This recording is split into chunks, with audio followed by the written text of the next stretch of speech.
സന്തോഷമാണോ? ദൈവം നമ്മളെല്ലാവരെയും മാനിക്കുകയും അനുഗ്രഹിക്കുകയും കരുതുകയും ഒക്കെ ചെയ്ത് ഇനിയുള്ള കുറച്ച് സമയം, 3 മണിക്കൂർ സമയം നമ്മുടെ മുൻപിലുണ്ടല്ലോ. വേഗം ദൈവവചനത്തിലേക്ക് പ്രവേശിക്കാം. 2 പീറ്റർ 2 പത്രോസിന്റെ ലേഖനം 1-ാം അധ്യായം അതിന്റെ 3-ാമത്തെ വാക്യം. 2 പത്രോസിന്റെ ലേഖനം 1-ാം അധ്യായം അതിന്റെ 3-ാമത്തെ വാക്യം വായിക്കാൻ അറിയാവുന്നവർ മാത്രം വായിച്ച് ഒന്ന് സഹായിച്ചു. തന്റെ മഹത്വത്താലും വീര്യത്താലും നമ്മളെ വിളിച്ചവന്റെ പരിജ്ഞാനത്താൽ അവന്റെ ദിവ്യശക്തി ജീവനും ഭക്തിക്കും വേണ്ടിയതൊക്കെ നമുക്ക് ദാനം ചെയ്തിരിക്കുന്നുവല്ലോ, തന്നിരിക്കുന്നുവല്ലോ. ഒന്നുകൂടെ വായിക്കാം. തന്റെ മഹത്വത്താലും പിതാവായ ദൈവത്തെ കാണിക്കുന്നു.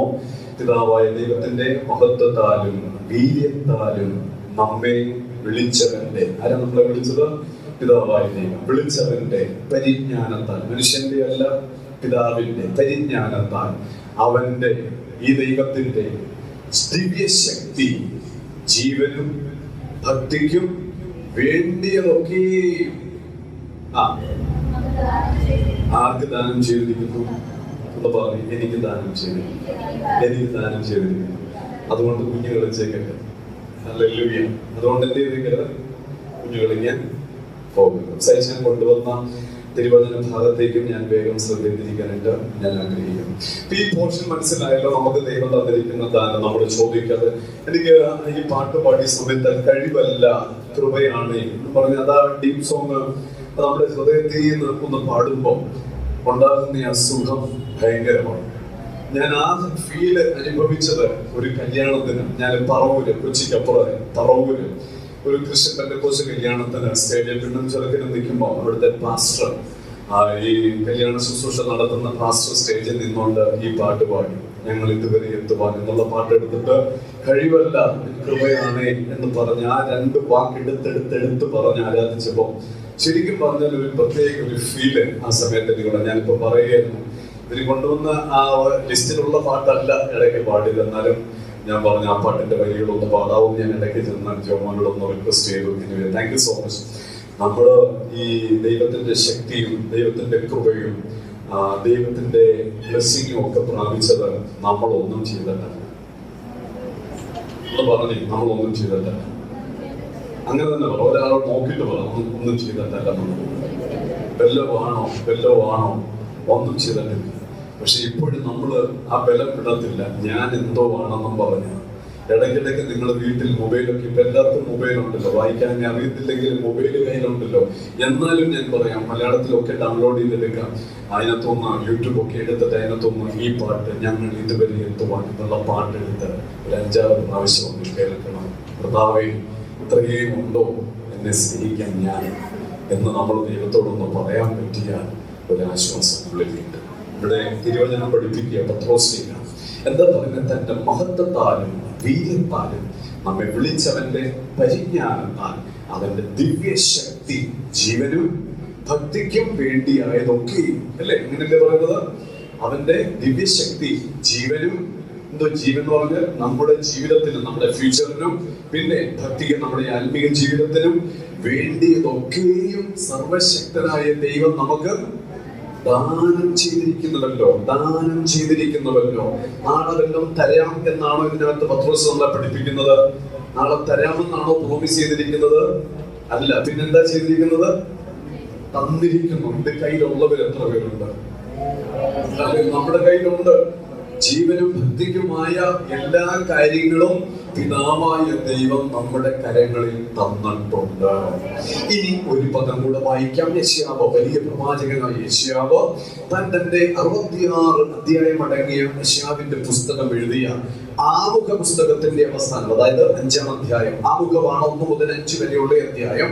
അതില് ആമുഖ അധ്യായത്തിന്റെ അവസാനത്തെ അധ്യായം 5-ാം അധ്യായം, അതിന്റെ 6-ാമത്തെ വാക്യവും കൂടെ ഒന്ന് കേട്ടിട്ട് കുറച്ച് കാര്യങ്ങൾ സാവകാശം ചിന്തിച്ച് നമ്മൾ മടങ്ങുകയാണ്. ഒന്ന് വായിക്കാമോ? യെശയ്യാവിന്റെ പുസ്തകം 5-ാം അധ്യായം അതിന്റെ 6-ാമത്തെ വാക്യം കേട്ടോണേ. വളരെ ശ്രദ്ധിച്ച് കേൾക്കണം. ഇനി വചനം വിട്ട് അങ്ങോട്ടും ഇങ്ങോട്ടോ നിങ്ങളുടെ ഹൃദയം മനസ്സൊന്നും മാറിപ്പോയേക്കരുത്. ശ്രദ്ധിച്ച് കേൾക്കണം. ഞാൻ അതിനെ ശൂന്യമാക്കും. അതിനെ എന്ന് പറഞ്ഞാൽ നമ്മുടെ പേര് അവിടെ ചേർക്കണം. അതാണ് ചെയ്യേണ്ടത്. പക്ഷെ ഞാൻ അവിടെ നിർബന്ധിക്കുന്നില്ല. അവള് പറയുക, ഞാൻ സുരേഷിനെ ശൂന്യമാക്കും, അല്ലെങ്കിൽ ഞാൻ സജിതയെ ശൂന്യമാക്കും. അത് അത് വള്ളിത്തല മുറിക്കാതെയും കിളുക്കാതെയും ഇരിക്കും എന്ന് പറഞ്ഞാൽ ഒരു നന്മയും ഉണ്ടാകാതെ ഇരിക്കും. പിന്നെ പറയുക, പറക്കാരെയും മുള്ളും അതിൽ മുളയ്ക്കും, അതിൽ മഴ പെയ്യരുതെന്ന് ഞാൻ മേഘങ്ങളോട് കൽപ്പിക്കും. ഒരു ആത്മീക മനുഷ്യന്റെ ജീവിതത്തിൽ ഇങ്ങനെ ഒരു അനുഭവം വന്നാൽ എങ്ങനെ ഇരിക്കും? നമ്മൾ ചിന്തിക്കേണ്ടതായിട്ടുണ്ട്. കഴിവല്ല, കൃപയാണ് ഞാൻ ഇവിടം വരെ എത്തിയത് എന്ന് ചിന്തിച്ചാൽ അത് നമ്മുടെ ജീവിതത്തിൽ ഒരു ഭാഗ്യമായിരിക്കും. അല്ല, ഈ കൃപയും ഈ കഴിവും എല്ലാം ദൈവം തന്നിട്ട് ദൈവത്തിൽ നിന്ന് വിട്ടുമാറി നിന്നാൽ ദൈവം ചെയ്യുന്ന കാര്യമാണ് 6ാമത്തെ വാക്യം നമ്മളെ പഠിപ്പിക്കുന്നത്. അങ്ങനെയാണെങ്കിൽ യെശയ്യാവ് പാടിയ പാട്ടിന്റെ കുറച്ച് വരികളും കൂടെ വേഗം നമുക്കൊന്ന് കേൾക്കാം. 1, 2, 3 വാക്യങ്ങൾ. 5ന്റെ 1, 2, 3, 4 3 വാക്യങ്ങൾ. ഇവിടെ 1ാമത്തെ വാക്യം, ആ ബൈബിൾ കയ്യിലുണ്ടെങ്കിൽ ബൈബിളിൽ നോക്കാം. ബൈബിൾ കയ്യിൽ എടുത്തിട്ടില്ലാത്തവര് ഈ ഭാഗത്തേക്ക് ഒന്ന് നോക്കിയാണ്. ഇവിടെ യെശയ്യാവ് പറയുകയാണ്, ഞാൻ എന്റെ പ്രിയതമന് അവന്റെ തോട്ടത്തെ കുറിച്ച്, അല്ലേ, അവന്റെ മുന്തിരിത്തോട്ടത്തെ കുറിച്ചും എന്റെ പ്രിയതമന് ഞാൻ ഒരു പാട്ട് പാടും. ഇവിടെ യെശയ്യാവ് പിതാവായ ദൈവത്തെ സംബോധന ചെയ്തിരിക്കുക. വെറും സംബോധനയല്ല, അഭിസംബോധന ചെയ്തിരിക്കുക. പ്രിയതമൻ എന്ന് പറയാമോ? നമ്മൾ ആരെങ്കിലും എപ്പോഴും ദൈവത്തെ പ്രിയതമൻ എന്ന് വിളിച്ചിട്ടുണ്ടോ? നമ്മൾ യേശുവിനെ പ്രിയതമൻ എന്ന് വിളിച്ചിട്ടുണ്ടോ? വിളിച്ചിട്ടില്ലെങ്കിൽ ഇന്നു മുതൽ വിളിച്ചോ, യേശുവാണ് എന്റെ പ്രിയതമൻ, പിതാവായ ദൈവമാണ് എന്റെ പ്രിയതമൻ. ഇത് ഉത്തമഗീതം വായിക്കുമ്പോൾ ആ വാക്ക് ഒരുപാട് സ്ഥലത്ത് കാണാനായിട്ട് സാധിക്കും. പ്രിയതമൻ എന്നുള്ള വാക്കുകൾ, അത് സ്നേഹത്തെ, ദൈവവുമായിട്ടുള്ള അഗാപ്പെ, അതിനെ കാണിക്കുന്നതാണ് പ്രിയതമൻ എന്നുള്ള പദം. പ്രിയതമൻ കേട്ടിട്ടില്ലേ? പ്രിയതമൻ. നിങ്ങളുടെ ഭർത്താക്കന്മാരെ ഒരു പ്രാവശ്യമെങ്കിലും വിളിച്ചിട്ടുണ്ടോ? പ്രിയതമ വിളിച്ചിട്ടുണ്ടോ? ചിരിക്കുക. വിളിക്കണം ഒരു പ്രാവശ്യം. ഏറ്റവും കൂടുതൽ ആരെ വിളിക്കണം? കർത്താവിനെ വിളിക്കണം. ഇവിടെ പറയുകയാണ്, ഞാൻ എന്റെ പ്രിയതമന് അവന്റെ മുന്തിരിത്തോട്ടത്തെ കുറിച്ച് എന്റെ പ്രിയന്റെ പാട്ട് പാടും. കേട്ടോ രാജമാറ്റി?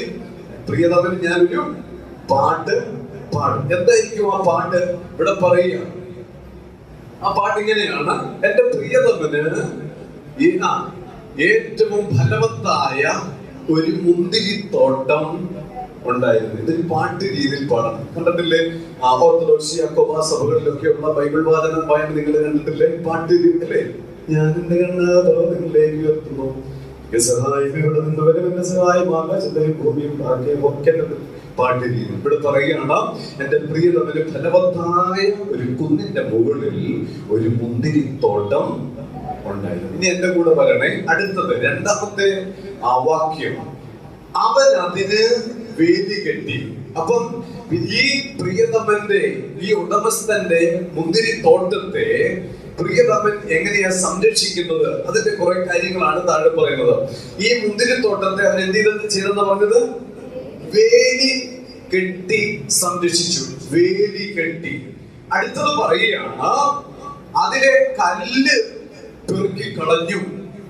അപ്പൊ ഈ തോട്ടത്തിൽ ഒരു കല്ല് പോലും ഇല്ല. ഈ മുന്തിരിക്ക് വളരാനായിട്ടുള്ള എല്ലാ തടസ്സങ്ങളും, വളർച്ചയ്ക്ക് തടസ്സമായിട്ടുള്ള എല്ലാ കല്ലുകളും പെറുക്കിയെടുത്ത് ഈ തോട്ടക്കാരൻ കളഞ്ഞു.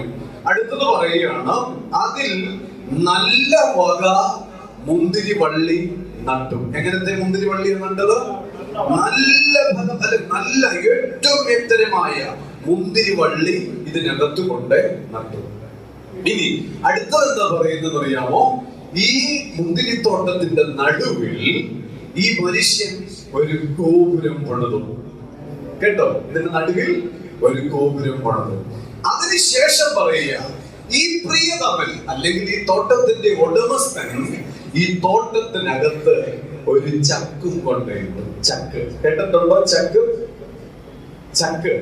കേട്ടിട്ടുണ്ട്. ഒത്തിരി പേർക്ക് അറിയാം ചക്ക എന്താന്നുള്ളത്. ഈ ജനറേഷൻ ഒരുപക്ഷെ അറിയത്തില്ല. ഞാൻ കണ്ടിട്ടുണ്ട്. ഞങ്ങളുടെ വീടിന്റെ അടുത്ത് പുത്തമ്പലയ്ക്ക് എന്ന് പറഞ്ഞൊരു വലിയ കുടുംബത്തിൽ അവരുടെ വീടിന്റെ മുറ്റത്ത് ചക്കുണ്ട്. എണ്ണ ആട്ടൻ, എണ്ണയല്ല, കൊപ്ര ആട്ടാനായിട്ട് പണ്ട് ഞാൻ കേട്ടിട്ടുണ്ട്. ഇത് കാളയെ വെച്ചായിരുന്നു ഇങ്ങനെ ഓടിച്ചുകൊണ്ടിരുന്നത്. പിന്നെയാണ് അത് മനുഷ്യനായത്. ഞാൻ ഓർക്കുന്ന സമയത്ത് അതിനകത്ത് മെഷീനേലാണെന്ന് തോന്നുന്നു. ഇങ്ങനെ കറക്കുന്ന ഒരു മെഷീനേലായിരുന്നു. അതിങ്ങനെ ഓടിക്കൊണ്ടിരിക്കുമ്പോ പിന്നെ ഇപ്പോഴാണ് മില്ലും കാര്യങ്ങളും ഒക്കെ ആയത്, ചക്ക് കൊണ്ടിട്ടു. ഇവിടെ ഈ ഒരു ഭാഗം, ഈ രണ്ടാമത്തെ വാക്യവും മൂന്നാമത്തെ വാക്യവും വായിക്കുമ്പോൾ അതിനകത്ത് നിന്ന് ദൈവം മുന്തിരിവള്ളിയെ സംരക്ഷിക്കുന്ന സംരക്ഷണത്തെ കുറിച്ച് വ്യക്തമായിട്ട് നമുക്ക് മനസ്സിലാക്കാനായിട്ട് കഴിയും. രണ്ടാം വാക്യം പറയുക, അവൻ അതിന് വേലി കെട്ടി. അങ്ങനെയാ പറയുന്നത് അല്ലേ? ഒന്ന്, സെലക്ട് ചെയ്ത ആ സ്ഥലത്തെ യാതൊരു ദൈവഹിതമല്ലാത്ത മൃഗങ്ങളോ അല്ലെങ്കിൽ ആ കൃഷിയെ നശിപ്പിക്കുന്ന വിധത്തിലുള്ള ഒരു മൃഗങ്ങളോ പക്ഷികളോ പറവകളോ ഇതിനകത്ത് പ്രവേശിക്കാതിരിക്കാൻ ആദ്യം ചെയ്ത ഒരു കടമ്പ എന്ന് പറയുന്നത് ഒരു വേലിയായിരുന്നു. വേലി എന്തിനു വേണ്ടിയാണ്? ഒരു സംരക്ഷണത്തെ കാണിക്കുക അല്ലെ? അപ്പം ഈ മുന്തിരിവള്ളിക്ക് ആദ്യം ദൈവം അല്ലെങ്കിൽ ആ തോട്ടക്കാരൻ ഒരു സംരക്ഷണ വലയം തീർത്തു, അങ്ങനെയാ പറയുന്നത്. രണ്ട്, ഈ സംരക്ഷണ വലയം തീർത്തിട്ട് അടുത്ത കാര്യം ഓർമ്മിപ്പിക്കുക, ഈ മണ്ണിനകത്തെ തോട്ടത്തിനകത്തെ സകല കല്ലുകളും പെറുക്കി ഇതിന്റെ ഉടമസ്ഥൻ നീക്കിക്കളഞ്ഞു. ഇപ്പൊ വേലി കെട്ടിയ ഒരു സംരക്ഷണം കൊണ്ടുവന്നു.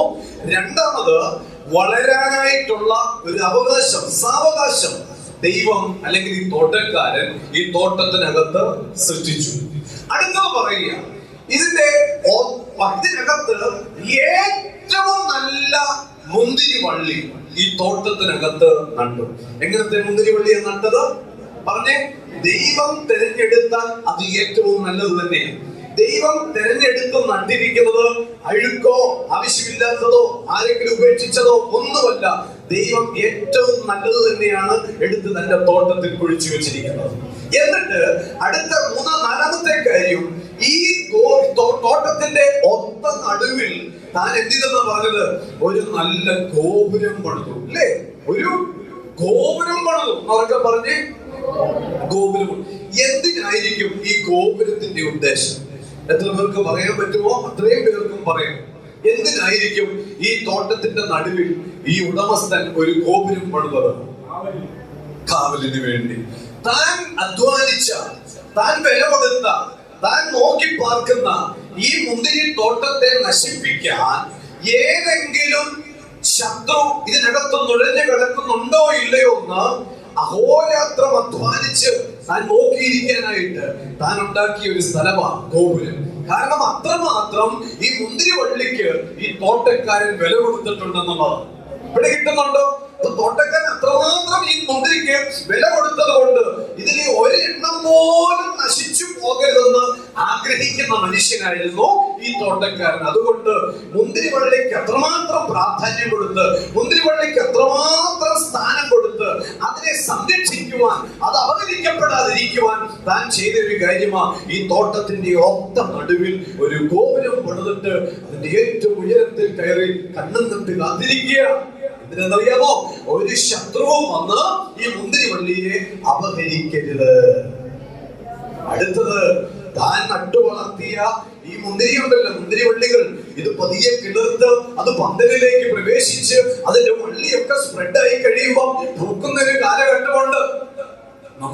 നമ്മുടെ ഉദരത്തിൽ ജനിച്ച അല്ലെങ്കിൽ നമ്മുടെ ഏറ്റവും വേണ്ടപ്പെട്ട ഒരാളുടെ കുഞ്ഞ് പിറക്കുമ്പോൾ നമുക്കൊരു സന്തോഷമാണ്. ഒന്ന്, ആ കുഞ്ഞിനെ കാണാനായിട്ടൊരു കൊതി. രണ്ട്, ഒന്നിനെ എടുക്കാനായിട്ടുള്ളൊരു കൊതി. ആ കുഞ്ഞിന് എന്തെങ്കിലും കൊടുക്കുന്നു എന്നുള്ളതിനേക്കാൾ അപ്പുറം അതിന്റെ കൈ വളരുമ്പോൾ, കാല് വളരുമ്പോൾ, എഴുന്നേറ്റിരിക്കാൻ തുടങ്ങുന്ന സമയം, നിൽക്കാൻ തുടങ്ങുന്ന സമയം, പിച്ച വെച്ച് നടക്കുന്ന ആ സമയം, അതൊക്കെ ഈ വളർത്തുന്ന അപ്പനും അമ്മയ്ക്കും ഭയങ്കരമായ കൗതുകമാണ്. ഞാൻ പറഞ്ഞത് ഓർക്കാൻ വേണ്ടിയാ, പഴയ കാര്യങ്ങളൊക്കെ ഒന്ന് ഓർക്കാൻ വേണ്ടി. അപ്പൊ ഈ പല്ല് വരുന്നത്, നടക്കുന്നത്, ഓടുന്നത്, ചാടുന്നത്, പിന്നെ ഓരോ കാര്യങ്ങൾ ചെയ്യുന്നത്, പുതിയ വാക്ക് പറയുന്നത്, പുതിയ കാര്യങ്ങൾ ചെയ്യുന്നത്, ഇതെപ്പോഴും മാതാപിതാക്കൾക്ക് ഒരു ഭയങ്കര പ്രതീക്ഷയല്ലേ, ഒരു സന്തോഷം ഉണ്ടാക്കുന്ന കാര്യമാണ്. ഇതുപോലെ തന്നെ താൻ അധ്വാനിച്ച് റെഡിയാക്കി വളർത്തിക്കൊണ്ടുവരുന്ന മുന്തിരിവള്ളി പന്തലിലേക്ക് കയറാൻ തുടങ്ങുന്ന സമയം, അത് സ്പ്രെഡാകുന്ന സമയം, അത് പൂക്കാൻ തുടങ്ങുമ്പോൾ അതിലേറെ സന്തോഷം. ഇതെല്ലാം ഈ തോട്ടക്കാരൻ ഇങ്ങനെ സസൂക്ഷ്മം ശ്രദ്ധിച്ചുകൊണ്ടിരിക്കുന്നു. അങ്ങനെ ഈ മുന്തിരിവള്ളി സ്പ്രെഡായി അത് പൂക്കാൻ തുടങ്ങി, കായ്ക്കാനായിട്ട് തുടങ്ങി. ഈ ഉടമസ്ഥൻ അതിന്റെ കാജെന്ന് പറിച്ച് താൻ കയ്യിലെടുത്തപ്പോൾ രുചിച്ചു നോക്കിയപ്പോൾ താൻ അത് ഭയങ്കര, തന്റെ ഉള്ളിൽ ഹൃദയത്തിനകത്ത് ഭയങ്കരമായ ഒരു വേദനയുണ്ടായി. എന്തെന്നറിയാമോ? കായ്ച്ചത് സാധാരണ മുന്തിരിയല്ല, അതിനേക്കാൾ അപ്പുറം വലിയ ഫലമൊന്നല്ല, അതിനേക്കാൾ അപ്പുറം നല്ല ടേസ്റ്റ് ഉള്ള എന്നുള്ളതല്ല. അതിനകത്ത് തന്റെ ഉള്ളിലെ വേദന, കായ്ച്ചത് കാട്ടുമുന്തിരിങ്ങയാണ്. ഹല്ലേലൂയ. ഒന്ന് ഓർക്കണം, പിതാവായ ദൈവം ഈ ഭൂമിയിലായിരിക്കുന്ന സകല ജനത്തെയും രക്ഷിക്കുവാൻ പല വിധത്തിലുള്ള പദ്ധതികളും പ്ലാനുകളും മെനഞ്ഞിട്ടും നടക്കാതെ വന്ന അവസാനത്തെ തന്ത്രം അല്ലെങ്കിൽ അവസാനത്തെ കാര്യമായിരുന്നു പുത്രനായ യേശുവിനെ കാൽവറിയിൽ നമുക്ക് വേണ്ടി യാഗം കൊടുക്കുക. അങ്ങനെ പുത്രനായ യേശുവിനെ കാൽവറിയിൽ അവസാനത്തോടെ രക്തവും ഒഴുക്കി നമുക്ക് വേണ്ടി ബലിയാടാക്കിയിട്ട് ആ ബലിയാൽ ഈ ഭൂമിയിലെ സകല ജനവും നാം ഉൾപ്പെടെ സകല ജനത്തെയും പുത്രന്റെ രക്തത്താൽ വീണ്ടെടുത്തു. അല്ലേ?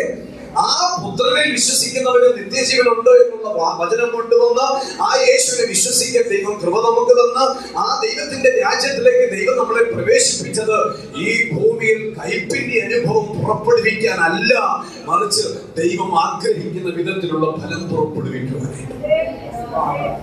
പിടികിട്ടുന്നുണ്ടോ? എന്റെ കൂടെ വരുന്നുണ്ടോ? അപ്പൊ ഈ ഭൂമിയിൽ ദൈവം നമ്മളെ ആക്കി വെച്ചിരിക്കുന്നത്, നമ്മളെ ആക്കി വെച്ച, നമ്മളെ നട്ട്, നമ്മളെ നനച്ച്, നമ്മളെ വളർത്തുന്ന, സസൂക്ഷ്മം നമ്മളെ ശ്രദ്ധിക്കുന്ന, നമ്മളെ കരുതുന്ന, നമുക്ക് കാവൽ നിൽക്കുന്ന ഈ ദൈവത്തിന്റെ ഹൃദയത്തെ സന്തോഷിപ്പിക്കുന്ന നല്ല ഫലങ്ങൾ പുറപ്പെടുവിക്കണമെന്നുള്ളതാ സർവശക്തനായ ദൈവത്തിന്റെ ആഗ്രഹം. പലപ്പോഴും നമുക്കതിന് സാധിക്കുന്നില്ല. പലപ്പോഴും നമ്മുടേതായ കാര്യങ്ങൾ മാറ്റിവെച്ചിട്ട് ഈ ദൈവത്തിന്റെ ഇഷ്ടത്തെ നമുക്ക് സാധിപ്പിച്ചു കൊടുക്കാനായിട്ട് സാധിക്കുന്നില്ല. ഓർക്കണം ദൈവമക്കളെ, നമ്മൾ ആരും ഈ ഒരു സ്ഥാനത്തേക്ക് വരേണ്ടതല്ല, ഈ ഒരു ലെവലിൽ നമ്മൾ നിൽക്കേണ്ടതല്ല, ഇങ്ങനെ വന്നിരുന്ന ദൈവത്തെ മഹത്വപ്പെടുത്തേണ്ടതല്ല.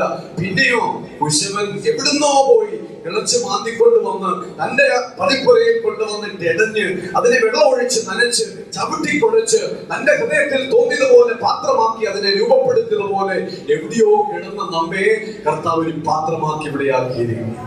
ഇതൊന്നും നമ്മുടെ കഴിവല്ല. അങ്ങനെ ഇത്രയും ഈ രീതി വരെ ദൈവം നമ്മളെ കൊണ്ടുവന്നിട്ട് എന്തുകൊണ്ട് നമുക്ക് ദൈവത്തിന് വേണ്ടി നല്ല ഫലം പുറപ്പെടുവിക്കുവാനായിട്ട് സാധിക്കുന്നില്ല? ചില ആൾക്കാർ പള്ളിയിൽ വരുന്നത് ഞാൻ അങ്ങ് തുറന്നു പറയാം. ഒരു വീട്ടിൽ 4 പേരുണ്ടെങ്കിൽ പറയും, ഇന്ന് നീ പോകും, നാളെ ഞാൻ പോകാം. എന്തിനായിരിക്കും അത്?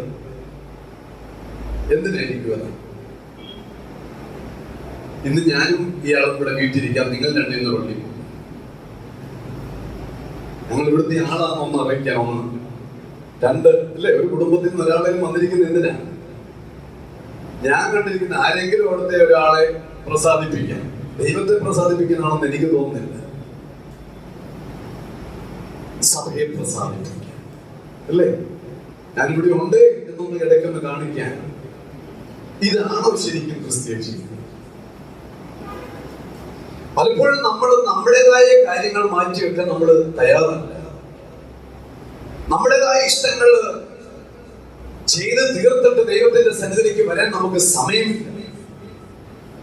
നമ്മൾ ശരിക്കും പ്രാധാന്യം കൊടുക്കുന്നത് എന്തിനാ? ദൈവത്തിന്റെ ഇഷ്ടത്തിനാണോ അതോ നമ്മുടെ ഹിതങ്ങൾക്കാണോ? ഇത് നമ്മൾ ചിന്തിക്കേണ്ടതായിട്ടുണ്ട്. പലപ്പോഴും നമ്മൾ നമ്മുടേതായ കാര്യങ്ങൾക്ക്, അല്ലെ, ഒഴിവ് പറയാൻ പറ്റാതെ നമ്മൾ അതിനു വേണ്ടി നമ്മുടേതായ കാര്യങ്ങൾക്ക് മുൻതൂക്കം കൊണ്ട് തോടിക്കൊണ്ടിരിക്കുന്ന ഒരു കാലഘട്ടത്തിലാണ് നമ്മൾ ജീവിക്കുന്നത്. ഇന്ന് രാവിലെ കേട്ട ഒരു കാര്യം, ദൈവത്തിന് സ്തോത്രം കൊടുക്കാനായിട്ടല്ലേ?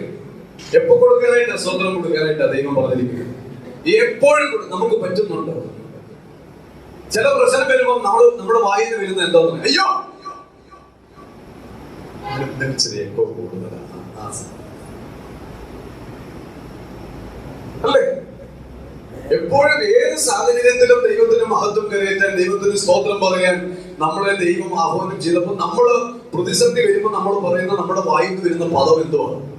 മറ്റേതൊക്കെയോ. എന്തായിരുന്നാലും ഞാൻ നിങ്ങളെ ആഹ്വാനിച്ചു, ഒന്ന്, ദൈവത്തിന് നല്ല ഫലം കഴിക്കാനായിട്ട് നമുക്ക് സാധിക്കും. ഈ ഒരു ഭാഗം, ഒന്നാമത്തെ വാക്യവും 2, 3, 4, 5 വാക്യങ്ങളും വായിക്കുമ്പോൾ ഈ ഭാഗത്ത് നിന്ന് വ്യക്തമായി നമുക്ക് തിരിച്ചറിയാൻ സാധിക്കുന്നത് ദൈവത്തിന്റെ മഹനീയ കൃപയാണ് ഇതിലെടുത്തു നിൽക്കുന്നത്. ഹല്ലേലൂയ. ദൈവത്തിന്റെ കൃപയാണ് ഇവിടെ യെശയ്യാ പ്രവാചകൻ പരാമർശിക്കുന്നത്. ഒരർഹതയും ഇല്ലാതിരുന്നിട്ടും ദൈവം നമ്മളെ സംരക്ഷിക്കുന്ന ആ വിധത്തെ, അല്ലെങ്കിൽ ആകത്തുകയാകുന്ന ആ കൃപയെ തിരിച്ചറിയാൻ വയ്യാതെ ദൈവത്തിന്റെ കൃപയെ നമ്മൾ എന്ത് ചെയ്തുകൊണ്ടിരിക്കുകയാണ്? വില കൊടുക്കാതെ അതിനെ നമ്മൾ മറ്റൊരു മാറ്റിവെച്ച് അത്ര ചെയ്യുകയാണെന്നാണ് വ്യക്തമായിട്ട് യെശയ്യാ പ്രവാചകൻ പറയുന്നത്.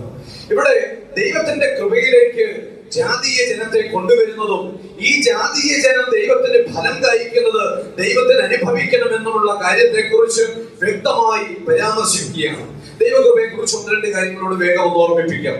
2 കൊരിന്ത്യർ ലേഖനം 6-ാം അധ്യായം അതിന്റെ 1-ാമത്തെ വാക്യം, 2 Corinthians chapter 6 verse 1.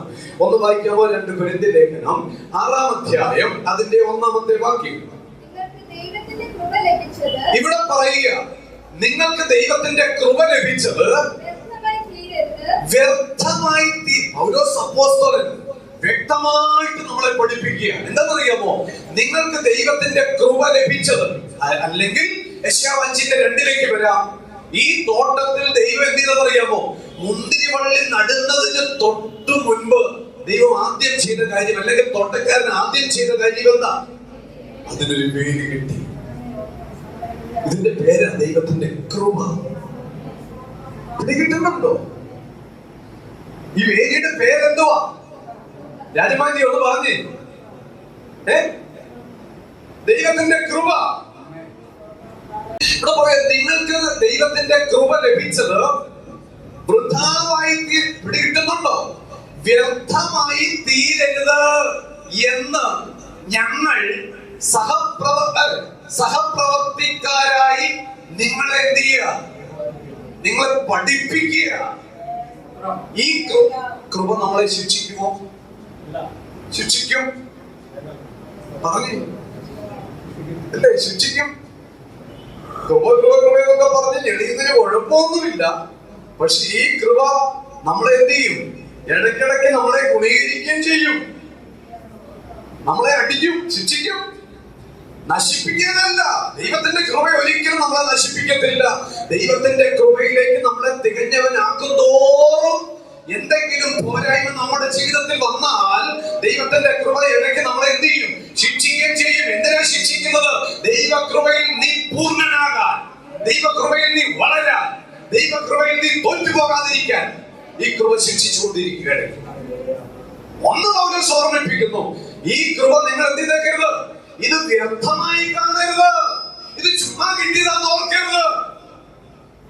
അത്രമാത്രം ദൈവത്തിന് ഞാൻ മൂല്യമുള്ളവൻ തന്നെയാണ്. അതുകൊണ്ടല്ലേ എവിടെയോ കിടന്ന എന്നെ ദൈവം വേലി കെട്ടി സംരക്ഷിച്ച് ആ മണ്ണ് കിളച്ച് റെഡിയാക്കി അതിനകത്തെ കല്ലുകളെല്ലാം പെറുക്കി കളഞ്ഞ് എന്നെ സുരക്ഷിതമായിട്ട് കൊണ്ട് നട്ടിരിക്കുക. കൃപ. അടുത്ത ഒരു കാര്യം ഒന്ന് ചിന്തിച്ച്, ഈ ഭാഗം, ഈ കിളച്ചന്റെ ഈ മനുഷ്യൻ എന്ത് ചെയ്തെന്ന് പറഞ്ഞത്, അതിനകത്തെ മുള്ളും പറക്കാരെയും ആവശ്യമില്ലാത്ത നമ്മുടെ വളർച്ചയ്ക്ക് തടസ്സമായതെല്ലാം എന്ത് ചെയ്തു? നമ്മൾ പറയാ ബന്ധനം. എന്താ പറയുന്നത്?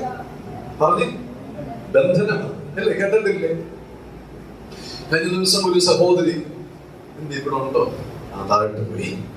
ഒരു സഹോദരൻ ഞങ്ങളുടെ വീട്ടിൽ വന്നിരിക്കും. ഞങ്ങളൊക്കെ പണ്ട് പോയിക്കൊണ്ടിരുന്ന പാസ്റ്റർ മൈക്കെടുത്ത് ബൈബിളും എടുത്ത് 1 മണിക്കൂറത്തെ പ്രസംഗത്തിന് കയറിയാൽ 45 മിനിറ്റും ബന്ധനമേ പ്രസംഗിക്കത്തുള്ളൂ.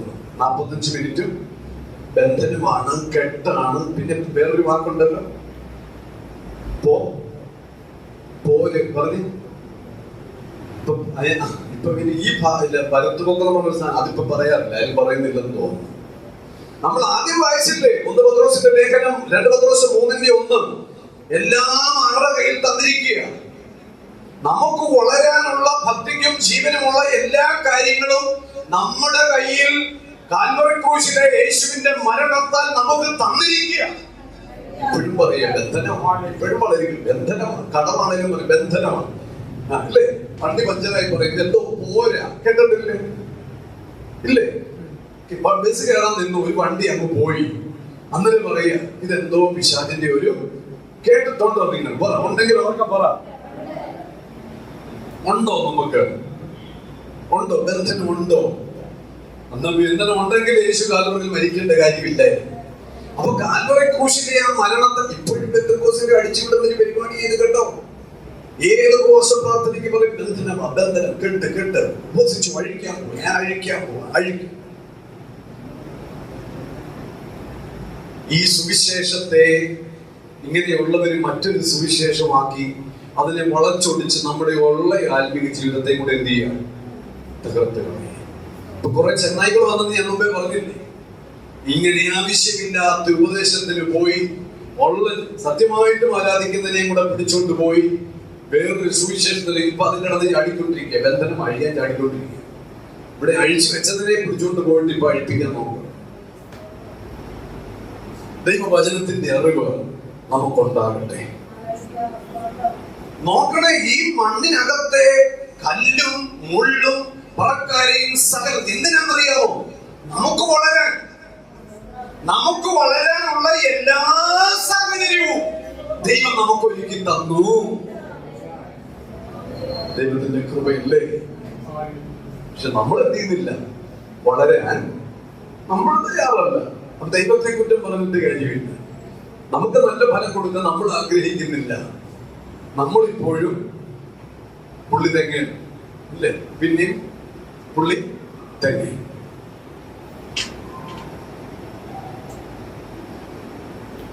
ഞാൻ ചോദിക്കട്ടെ, ദൈവം ഈ വേലി കെട്ടി കിളച്ചതിനത്തെ എല്ലാം കളഞ്ഞ് അല്ലെ വെടിപ്പാക്കി അതെല്ലാം വിശുദ്ധി കാണിക്കുക.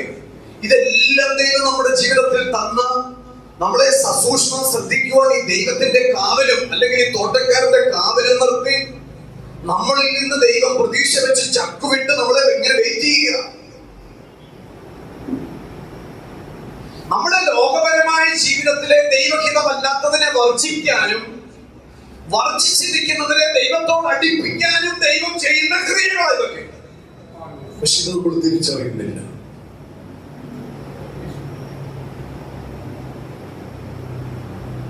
ക്രിസ്തീയ ജീവിതം എന്ന് പറഞ്ഞ ആ ക്രിസ്തീയ ജീവിതത്തിന്റെ യഥാർത്ഥ അർത്ഥം എന്താണെന്നറിയാം?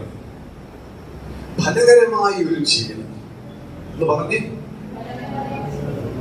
ഒന്ന് കൈ കൊടുത്തിട്ട് പറഞ്ഞു, ഫലകരമായ ഒരു ജീവിതം അല്ലെങ്കിൽ ഫലം പുറപ്പെടുവിക്കുന്ന ഒരു ജീവിതം.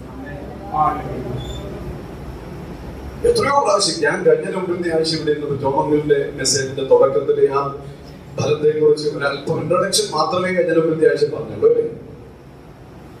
ഇൻട്രൊഡക്ഷൻ ഞാൻ കേട്ടത് ആത്മാവിന്റെ ഫലം അല്ല. ഞാൻ പറയുന്നത് ഈ ക്രിസ്ത്യ ജീവിതം ചുമ്മാ സൺഡേ ഇങ്ങോട്ട് വന്ന് കുറെ ചാട്ടം ചാടിട്ട് നമ്മൾ തോന്നിയ മാസം ജീവിക്കാൻ അല്ലെന്നേ 6 ദിവസം. ബാക്കി 6 ദിവസം നമുക്ക് നമ്മുടേതായി എന്തെങ്കിലുമൊക്കെ ചെയ്ത് നമ്മുടെ നാട്ടിൽ അതല്ല. നമ്മൾ ഈ ഞായറാഴ്ച വന്ന് നമ്മൾ കേട്ട് മനസ്സിലാക്കുന്ന കാര്യങ്ങൾ, ഗ്രഹിക്കുന്ന കാര്യങ്ങൾ അടുത്ത 6 ദിവസം നമ്മുടെ ജീവിതത്തിൽ അത് യാഥാർത്ഥ്യമാക്കി കാണിക്കേണ്ടതാ. അതാണ് ക്രിസ്ത്യ ജീവിതം.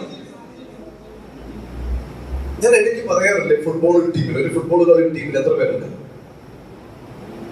10 ഒന്നുകൂടെ 11. ഈ 11 പേരെ കൂടെ നിർത്തിയിട്ട് അതിന്റെ ലീഡിന്റെ പേരെന്താ? സോറി, മറന്നുപോയി. പറഞ്ഞു അതിന്റെ ക്യാപ്റ്റൻ. ഞാൻ വേറൊരു പേര് പറയും, കോച്ച്. കോച്ച്. ഈ കോച്ച് 11 കളിക്കളത്തിലേക്ക് ഇറങ്ങുന്ന സമയത്ത് ഈ കോച്ച് 11 പേരുമായിട്ട് ഒന്നിച്ച് തോളെ കൈകെട്ടി ഇങ്ങനെ വട്ടത്തിൽ നിൽക്കും. അവിടെ നിന്നിട്ട് ഇവര് ഭയങ്കരമായ ഡിസ്കഷനാണ്. എന്താണെന്നറിയാമോ? എതിർ ടീമിന്റെ കളിയെ കുറിച്ച് വ്യക്തമായി ഇവര് നേരത്തെ പഠിക്കും. ഇവരെ എതിർ കക്ഷിയെ കുറിച്ചുള്ള അറിവുകൾ ഇവരെ ആ സമയത്ത് അവിടെ നിന്ന് എന്ത് ചെയ്യും? ഷെയർ ചെയ്യും. ആ ഗ്രൗണ്ടിനെ കുറിച്ച് ഷെയർ ചെയ്യും. എങ്ങനെ പോകണം, ഏത് രീതിയിൽ പോകണം. അപ്പൊ ഈ കോച്ച് ഈ 11 പേരുമായിട്ട് നിന്ന് സംസാരിച്ച് അവരെ തയ്യാറാക്കി അവരെ കളിക്കാനായിട്ട് എവിടേക്ക് വിടുകയാണ്? ഗ്രൗണ്ടിലേക്ക് വിടുകയാണ്. കളി എവിടാ? ചർച്ചിനകത്തല്ലെന്ന്. ചർച്ചോടല്ല കളിയിരിക്കുന്നത്. എല്ലാവരും ധാരണ പാസ് തന്നെ കൈവെക്കുമ്പോ 2 ചാട്ടം കൂടുതൽ ചാടാം, പിന്നെ ഒരു തൂവാല വീശുമ്പോഴത്തേക്ക് ഇങ്ങനെ മറിഞ്ഞ് താഴോട്ട് വീഴാം. ഇതൊക്കെയാണ് സഭായോഗത്തിലെ കളി എല്ലാവരും വിചാരം. ഭൂതമിളകുന്നതല്ല ഞായറാഴ്ചത്തെ അനുഭവം. ഒരു രോഗി സൗഖ്യമാകുന്നതല്ല. അതൊക്കെ വേണം. ഇതെല്ലാം ഇതിന്റെ ഇടയ്ക്ക് എന്ത് ചെയ്യും? ദൈവം ചെയ്തുകൊണ്ടിരിക്കും. പക്ഷെ ദൈവത്തിന്റെ വചനത്തിൽ നിന്ന് ആധികാരികമായി പഠിച്ചിട്ട് ആ പഠിച്ച കാര്യങ്ങൾ നമ്മൾ എന്ത് ചെയ്യുക? അടുത്ത ദിവസം, അടുത്ത നിമിഷം മുതൽ നമ്മുടെ ലോകപരമായ ജീവിതത്തിൽ നമ്മൾ അത് ജീവിച്ച് കാണിക്കുന്നതാണ് ഫലകരമായ ക്രിസ്തീയ ജീവിതം. കിട്ടിയോ? തെറ്റിപ്പോകരുത്.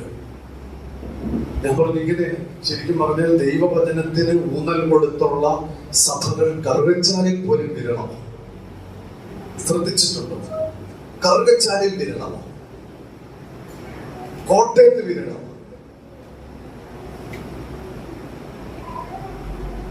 സൂക്ഷിക്കണം. അത് എപ്പോഴും ടോമുകളൊക്കെ മെസ്സേജ് എടുക്കുമ്പോൾ, അല്ലെങ്കിൽ മുത്തു ബ്രദറുകൾ വന്ന് മെസ്സേജ് എടുക്കുമ്പോ ഇവര് പറയുന്ന ഒരു കാര്യമുണ്ട്: പ്രാർത്ഥന, വചനം. നമ്മുടെ ജീവിതത്തിലുണ്ടോ ഈ രണ്ടും? ഇല്ലെങ്കിൽ ഈ പരിപാടി വിടുക. ഇന്ന് ബൈബിള് വായിച്ചോ? ഉണ്ട്. എപ്പോഴാ വായിച്ചു? 8 മണിക്ക് ഫോണിൽ ഒരു അലാറം വന്നു. എന്തുവാ? ഇന്നത്തെ ബൈബിൾ വേഴ്സ്. ഓടിച്ചെന്നു, തുറന്നു. എന്നെ സൗഖ്യമാകാൻ എന്തെങ്കിലും ഒരു വാക്യം, എന്നെ ശക്തനാക്കുന്ന മുഖാന്തരം ഞാൻ സകലത്തിൽ മതിയായി. അന്നേരം കർത്താവേ, എനിക്ക് വചനം കിട്ടി, അത് എന്നെ സൗഖ്യമാക്കാൻ, എന്നെ ശക്തനാക്കാൻ മുഖാന്തരം എന്ത് വെച്ച് പ്രാർത്ഥിച്ചു. വചനം കിട്ടിയോ? വേണ്ടെന്നല്ല, ഇതൊക്കെ വേണം. ദൈവത്തിന്റെ യൂത്തിന്റെ ഭാഗം വായിച്ചു ചോദിച്ചപ്പോൾ 2 പേരെ ഇവിടെ കൈപൊക്കിയത്. ഈ ആഴ്ചയിൽ ഈ ഒരു മാസത്തിൽ എനിക്ക് യൂത്ത് നോക്കാൻ പറ്റിയില്ല, കാരണം ഞാൻ വേറൊരു ഭാഗം പഠിച്ചുകൊണ്ടിരിക്കുക. റോമാലേഖനം ശനിയാഴ്ച മുതൽ ഇവിടെ പഠിപ്പിക്കേണ്ട കാര്യങ്ങൾ ഞാൻ പഠിച്ചുകൊണ്ടിരിക്കുക. അപ്പൊ അതിങ്ങനെ റെഗുലറായിട്ട് വന്നുകൊണ്ടിരിക്കുക. ഒരു ഭാഗത്ത് നിന്ന് തുടങ്ങി നമ്മൾ അതിന്റെ തുടക്കവും അതിന്റെ ആമുഖവും അതിന്റെ ബാക്കിയുള്ള കാര്യങ്ങളും ഒക്കെ പഠിച്ചതിന്റെ സന്ദർഭം, ഇതെല്ലാം പഠിച്ച് വരുമ്പം ശരിക്കും പറഞ്ഞാൽ അത് എന്നോട് തന്നെയാണ് ഈ ഭാഗം സംസാരിക്കുന്നത് നമുക്ക് തോന്നും. ദൈവം ഇതിനകത്തൂടെ എന്നോട് സംസാരിച്ചുകൊണ്ടിരിക്കുകയാണ് എന്ന് തോന്നും.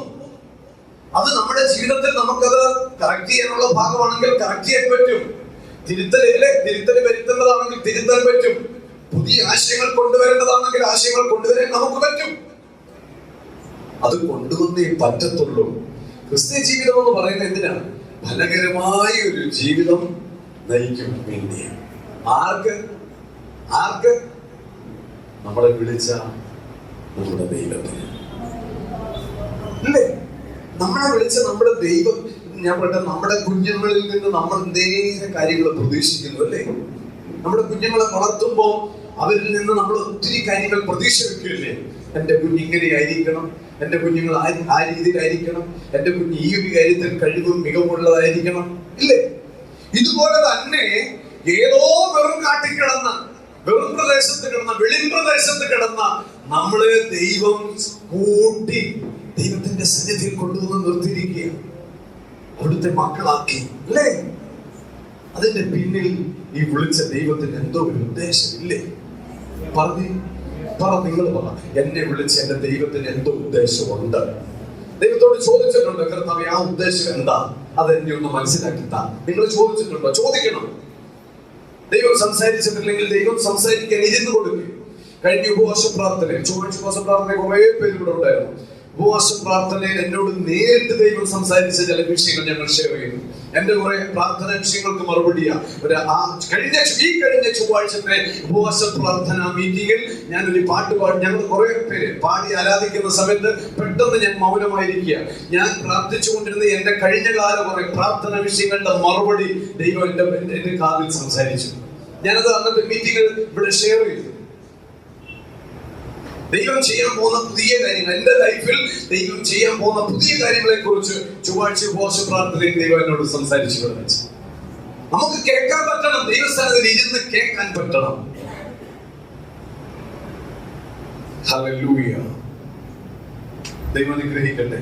ഇവിടെ ഈ മുന്തിരിത്തോട്ടം എന്ന് പറയുന്നത് ദൈവം വേലി കെട്ടി മണ്ണെല്ലാം കിളച്ച് കല്ലെല്ലാം പെറുക്കി കളഞ്ഞ് ഈ മണ്ണിനെ വിശുദ്ധീകരിച്ച് നട്ട ഈ മുന്തിരിവള്ളിയുടെ പേരെന്താണെന്നറിയാമോ?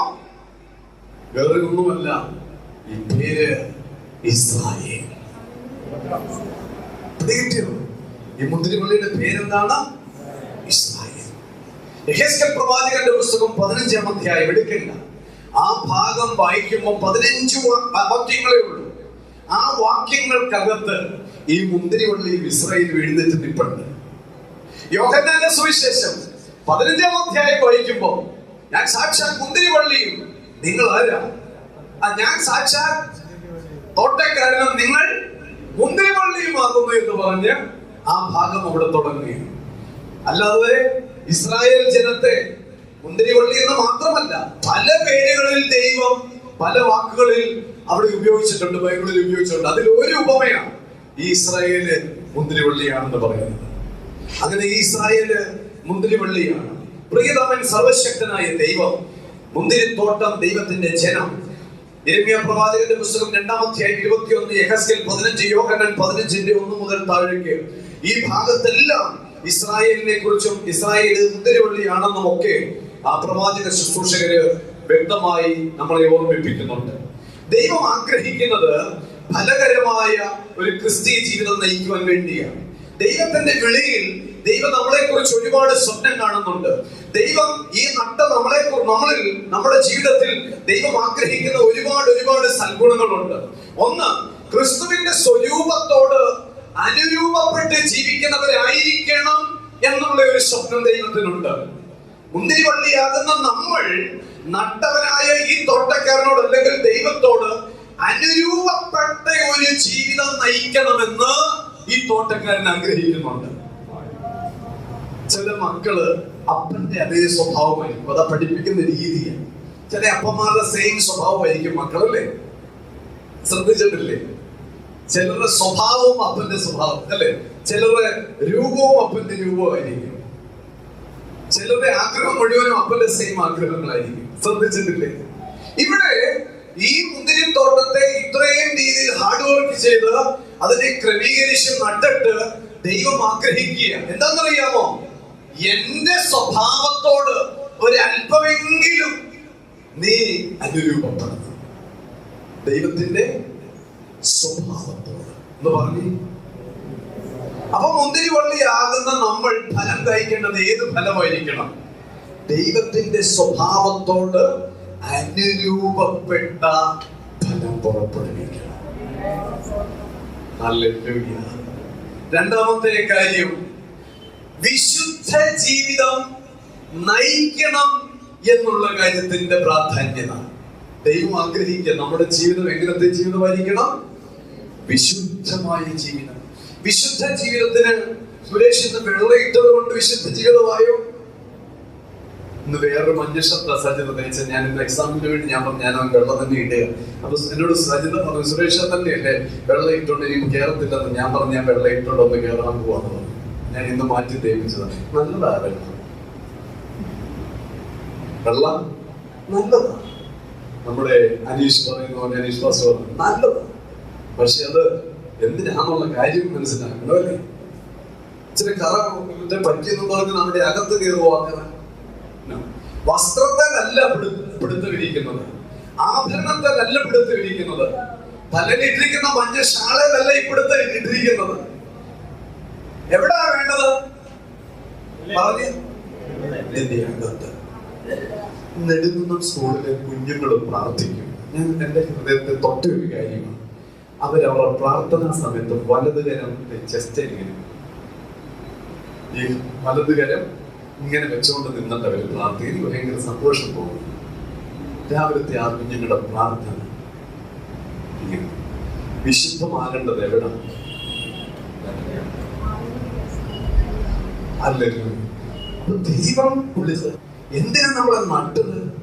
എന്തിനാ നമ്മളെ പരിപാലിച്ചുകൊണ്ടിരിക്കുന്നത്? ഒന്ന്, ദൈവത്തിന്റെ സ്വഭാവത്തോട് അനുരൂപപ്പെട്ട ഒരു സ്വഭാവമായിരിക്കുകയും ചെയ്യണം.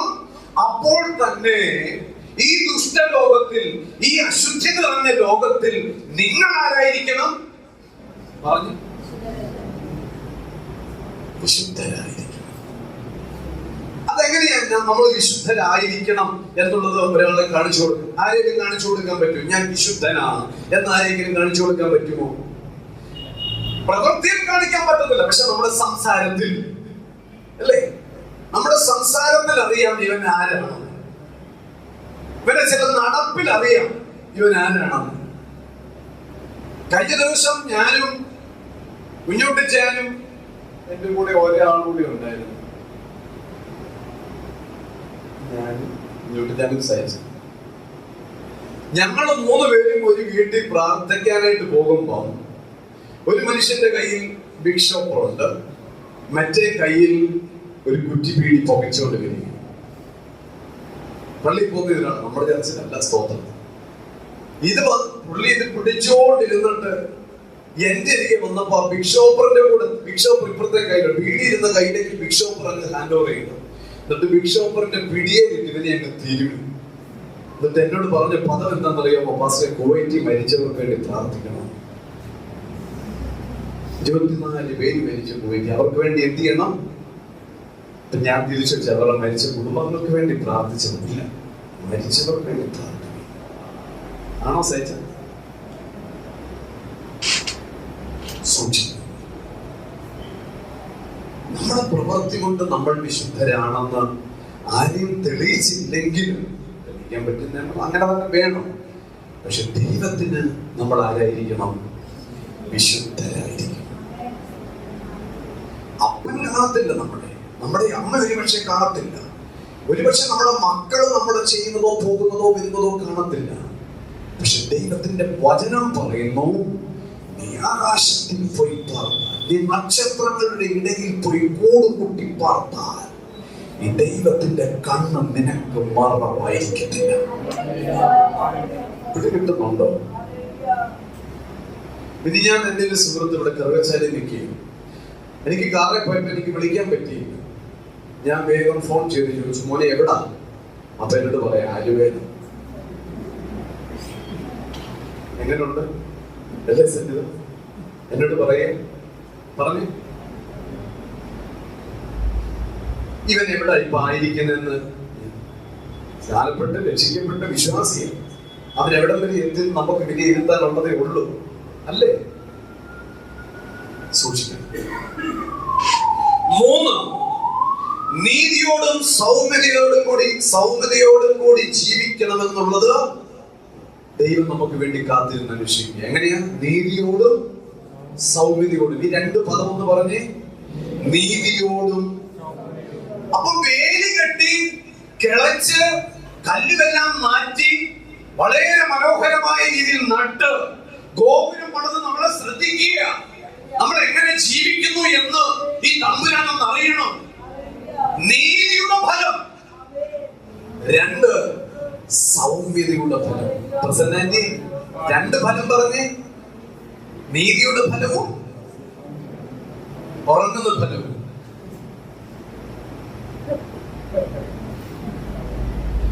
ഉറങ്ങണം, വേണ്ടെന്നല്ല. അത് ഇന്നലെ എത്രയോ സമയം തന്നു ദൈവം. നീതിയുടെയും സൗമ്യതയുടെയും. അപ്പൊ ഈ ഗോപുരത്തിന്റെ മുകളിൽ ഇരുന്ന് തമ്പുരാൻ ഉറ്റു നോക്കുകയാ. അവിടുന്ന് ഇവിടുന്ന് എല്ലാം ദൈവം എടുത്തു കൊണ്ടുവന്നു ഈ കളത്തിനകത്ത്, ഈ തോട്ടത്തിനകത്ത് നട്ടിട്ട് ദൈവം ഉയരത്തിൽ ഇരുന്ന് നോക്കുകയാ. എന്താ പറയാമോ? എന്റെ ജീവിതം എന്ന് പറയുന്നത് നീതിയുടെ ജീവിതം. അല്ലാതെ ഗവൺമെന്റ് പറയുക 10,000 രൂപ ഇവിടുന്ന് ഫ്രീ തരാന്ന് പറഞ്ഞ ഓടിയേക്കരുത് കേട്ടോ. സൈറ്റ് ഗ്രാൻഡിന്റെ കാലമാണ്. വീട് വെക്കാനും അല്ലാത്തതിനും ഒക്കെ സഹായം തരുന്നൊരു കാലഘട്ടം. പഞ്ചായത്തും ഒക്കെ തരും. പക്ഷെ അവൻ കൊണ്ടുവരുന്നു, അത് തരുമ്പോ ഓർത്തോണം നമ്മൾ ഏത് കാറ്റഗറി പെടുത്തിട്ടേ തരത്തുള്ളൂ എന്ന് നമ്മൾ സ്വയം ഒന്ന് ചിന്തിച്ചോണം. അത് നമ്മുടെ പരാജയത്തിന്റെ തുടക്കമാണ്. നമ്മൾ വാങ്ങിക്കുന്നത് എങ്ങനെ വേണം പറഞ്ഞേ? നീതിയോടെ. എന്തെങ്കിലും കൈപ്പറ്റുന്നതെങ്കിൽ എങ്ങനെയായിരിക്കണം? നീതിയോടെ. അല്ലെങ്കിൽ അത് ദൈവത്തെയും നമ്മെയും തമ്മിൽ അകറ്റാം. നമ്മൾ കണ്ടുകൊണ്ടിരിക്കുക. അടുത്ത കാര്യം, ഈ കാര്യം കേട്ടാൽ നിങ്ങൾ ഞെട്ടിപ്പോയി. ഞാൻ കൊണ്ടുവന്നൊരു മോഹഭാഗം, അനേകരോട് സുവിശേഷം അറിയിക്കുന്നതിൽ. ഇതൊരു ഫലമാണ് കേട്ടോ, ഇതൊരു ഫലമാണ്. സുവിശേഷം അറിയിക്കുക. എത്ര പേരോട് നിങ്ങൾ സുവിശേഷം പറയാൻ പോയിട്ടുണ്ട്?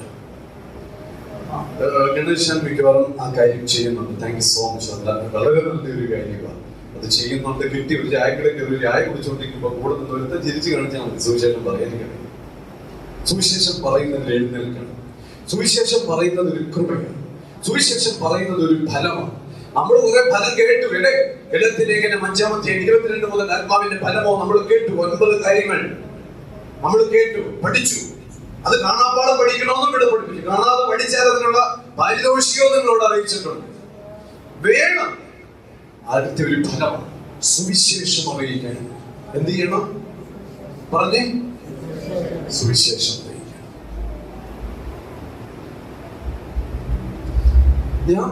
ഞാൻ ഇടയ്ക്ക് ഓർക്കുന്ന ഒരു കാര്യം, ഈ ഒക്ടോബർ 2 വരുമ്പോ ഉണ്ടല്ലോ, നമ്മുടെ എല്ലാവരും വീട്ടുന്നുണ്ട്. അവന്റെ വീട് ചോരുന്നെങ്കിൽ ആ ഷീറ്റും ഒക്കെ ഒന്ന് പൊളിച്ചിട്ട് കൊടുക്കാൻ പറ്റുമോ നമുക്ക്?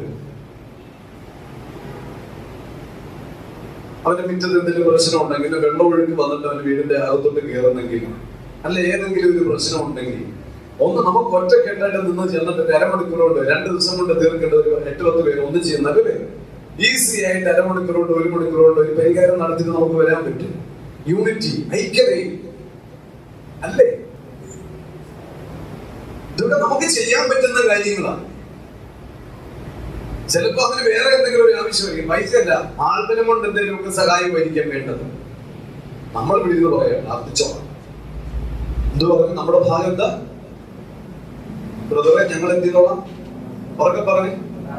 നീ ചോർന്ന് കിടന്നു, ഞങ്ങൾ എന്ത് ചെയ്തോളാം? എഴുതിയിരുന്നു പ്രാർത്ഥിച്ചോളാം. അവൻ ഷീറ്റ് വാങ്ങിച്ചു വെച്ചിട്ടുണ്ട്. നമ്മുടെ പോയി കയറ്റി ഇട്ട് കൊടുത്താൽ മതി. നമ്മൾ പറഞ്ഞു കൊടുക്കുന്ന എന്തുവാ? സൽപ്രവർത്തി. പറഞ്ഞു. അപ്പൊ ദൈവം ഈ തോട്ടത്തിനകത്ത് നമ്മളെ നട്ടിരിക്കുന്നത്, ഈ കൃപയിൽ ദൈവം കൊണ്ടുവന്നത് സൽപ്രവർത്തികൾക്കായിട്ടാണ്. മറ്റുള്ളവർക്ക് നല്ല പ്രവൃത്തി ചെയ്തു കൊടുക്കാൻ വേണ്ടിയാണ്. ഒന്നാമത്തെ പോയിന്റ് ഓർക്കുന്നുണ്ടോ? ദൈവം ആഗ്രഹിക്കുന്ന ഫലകരമായ ക്രിസ്ത്യൻ ജീവിതം. ഒന്ന്, ക്രിസ്തുവിന്റെ സ്വഭാവത്തോട് അനുരൂപപ്പെട്ട ഒരു ജീവിതം. നമ്മള് ഈ ഉൽപ്പത്തി പുസ്തകത്തിന്റെ ആ ഹിസ്റ്ററി ഒക്കെ പഠിക്കുമ്പോ നമുക്കറിയാം, ആ മോൾഡ് അല്ലേ അച്ഛൻ എന്ന് പറയുന്നത് ദൈവത്തിന്റെ രൂപത്തോട് അല്ലെ, ദൈവത്തിന്റെ സാദൃശ്യത്തോട്. ഫിലിപ്പിന്റെ ലേഖനം പഠിപ്പിക്കുമ്പോ അവന്റെ രൂപത്തോട് സാദൃശ്യത്തോട് ദൈവം നമ്മളെ അനുരൂപപ്പെടുത്തിയിരിക്കുക. ആ യേശുവാദനെ അച്ഛനകത്തിട്ട് അല്ലെ, ആ ദൈവത്തിന്റെ അച്ഛനിട്ട് നമ്മളെ അതേപടി വാർത്തിട്ടിരിക്കുക. അപ്പൊ ദൈവം ഇപ്പൊ ആഗ്രഹിക്കുന്ന ആ ഒരു രൂപം മാത്രം പോലെ സ്വഭാവം കൂടെ ആരുടെ ആയിരിക്കണം? അപ്പൊ ഒന്നാമത്തെ ഫലം ക്രിസ്തുവിന്റെ സ്വഭാവത്തോട് അനുരൂപപ്പെട്ട ഫലമായിരിക്കണം ആര് പുറപ്പെടുവിക്കേണ്ടത്?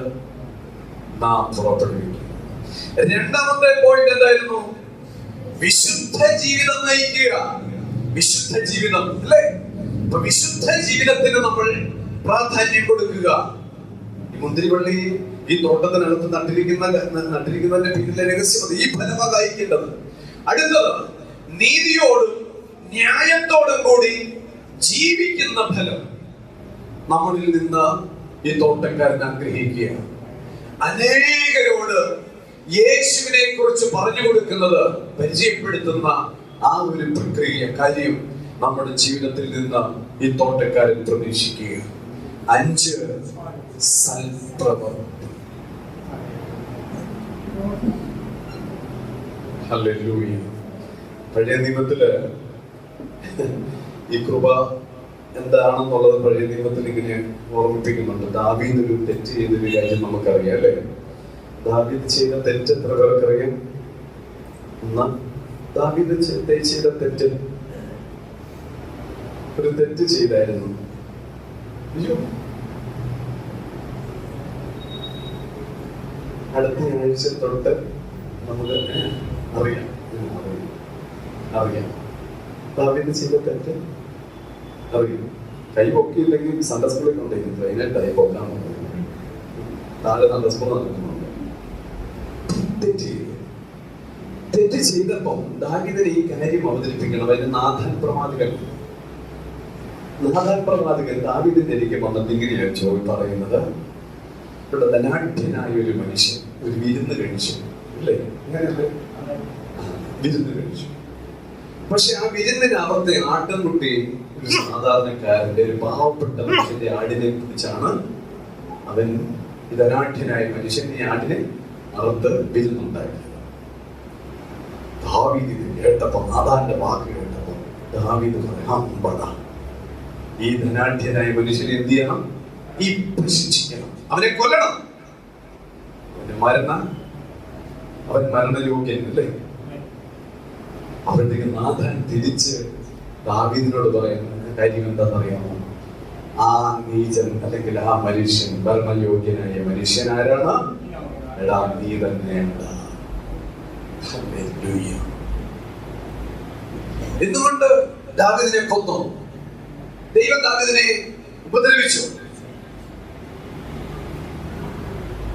പിന്നെ ദാവീദിന്റെ മേൽ വന്നത് എന്താണെന്നറിയാമോ? ദൈവത്തിന്റെ കൃപ. ഹല്ലേലൂയ, അല്ലേ? ദൈവത്തിന്റെ കൃപ വീണ്ടും ദാവീദിന്റെ മേൽ ദൈവം അയച്ചു. അവന് ഭയം ഉണ്ടായി, ദൈവഭയം ഉണ്ടായി, മനസ്സാന്തരം ഉണ്ടായി, ജീവിതത്തിൽ വ്യത്യാസം ഉണ്ടായി. അവൻ വീണ്ടും ദൈവത്തോട് അടുക്കാൻ കാരണമായി തീർന്നു. നമ്മുടെ ജീവിതത്തിൽ തെറ്റുകൾ വരാം, കുറവുകൾ ഉണ്ടാകാം, കുറ്റങ്ങളൊക്കെ ഉണ്ടാകും. പക്ഷെ ഓർക്കണം, ദൈവകൃപയുടെ പേര് ചുമത്തി അതിനെ മുഴുവനും ദൈവത്തിന്റെ കയ്യിലേക്ക് ഇട്ട് നമ്മൾ കാലിയാകരുത്, നമ്മൾ കൈവീശിയേക്കരുത്. ഈ കൃപയിൽ ദൈവം തരുന്ന ശിക്ഷണവും അനുഭവിച്ചുകൊണ്ട് ഗുണീകരിക്കപ്പെട്ട് ദൈവത്തിന് വേണ്ടി ഫലം കഴിപ്പാൻ നമ്മൾ തയ്യാറാണ്. ഹല്ലേലൂയ. എന്റെ ഭാഗം ഞാൻ വേഗം വായിച്ചത് പോലെ യെശയ്യാവിന്റെ പുസ്തകം 5-ാം അധ്യായം 2, 3, 4, 5, 6 വാക്യങ്ങൾ കേട്ടോണം. അടുത്തത് വേഗം ഞാൻ വായിച്ച് അവസാനിപ്പിക്കുക. 12 രണ്ടാമത്തെ വാക്യം വിട്ടേ. ഇവിടെ പറയാം മുന്തിരിത്തോട്ടത്തെ കുറിച്ച്. ഇനി ഉറങ്ങരുത്, ഇനി ഇത്രയും കേട്ടില്ലെങ്കിലും പോട്ടെ, ഇനി ഉറങ്ങരുത്. അവന് അതിന് ചുറ്റും വേലി കെട്ടി. ഒന്നാമത്തെ കാര്യം, ഈ മുന്തിരി വള്ളിക്ക് എന്നാ ഉണ്ട്? ഉറക്കെ പറ. ഒരു വേലിയുണ്ട്, ഒരു സംരക്ഷണമുണ്ട്, ഒരു പ്രൊട്ടക്ഷൻ ഉണ്ട്.